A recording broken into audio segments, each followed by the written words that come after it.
Bonjour, derrière moi se trouvent les ultimes qui sont sur la ligne de départ. À quelques mètres d'ici, allons retrouver Mazarine avec Romain Attanasio pour voir s'il est fin prêt pour le départ de cet après-midi.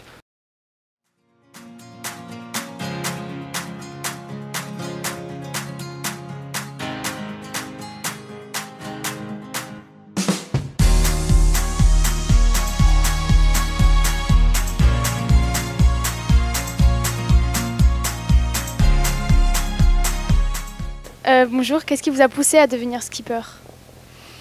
C'est une bonne question. Moi, je viens pas du tout de la mer en fait, ni de la Bretagne, puisque j'ai une famille de montagnards et quand j'étais enfant, je voyageais avec mon père à l'étranger.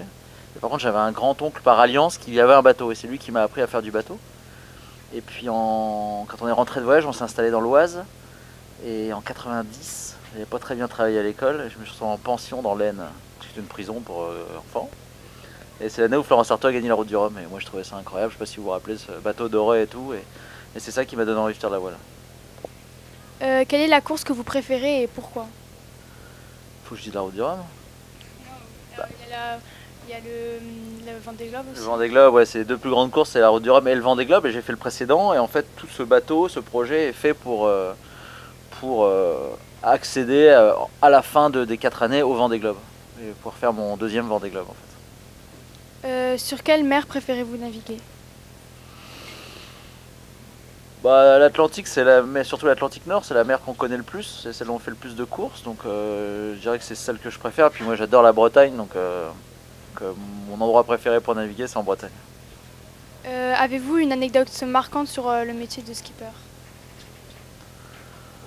Une anecdote marquante. Je sais pas, après, il nous arrive plein de choses quand on est en mer, donc ça reste toujours des souvenirs incroyables.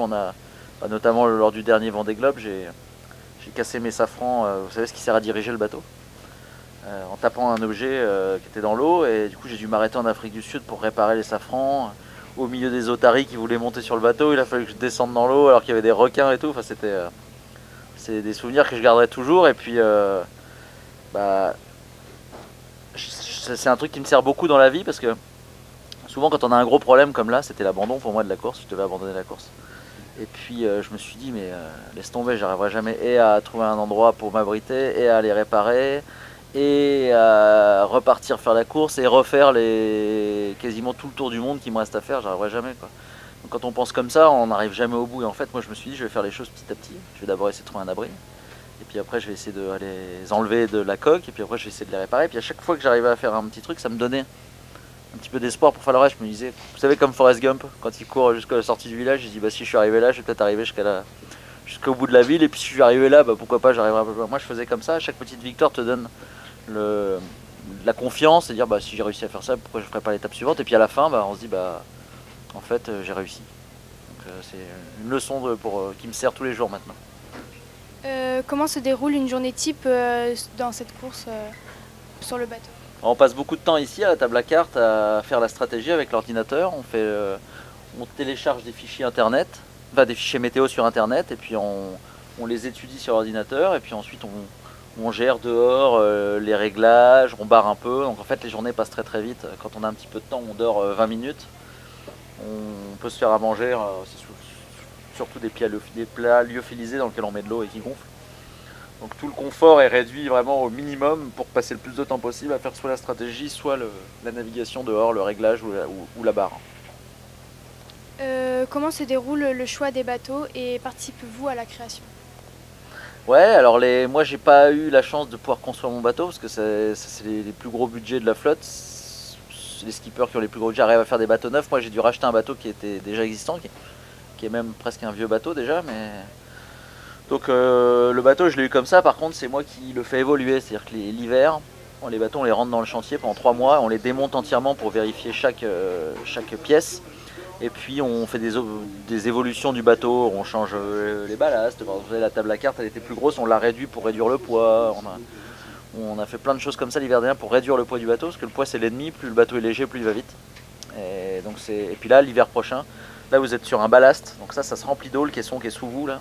Et on va le modifier, on va le changer de place. Donc ça va être le gros travail de l'hiver prochain. Comment vivez-vous le duel de distance avec votre conjointe San Davis? Oh bah, très bien.